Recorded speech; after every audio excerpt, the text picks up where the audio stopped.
আজ তোমাকে আমার দুটো বড় বড় দুধের ফ্যাক্টরির দর্শন দেব, কেমন? বলেন কি?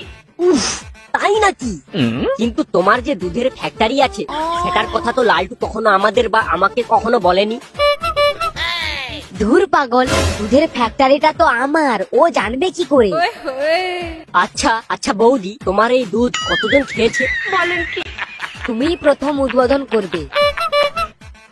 না, দেখে তো তা মনে হচ্ছে না। মানে লালটু একবারের জন্য সিল কাটেনি? সিল আবার কি, কাপড় সরালেই গরম গরম দুধ।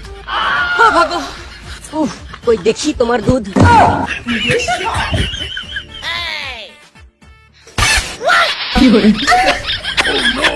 এ কি করছো? কেন?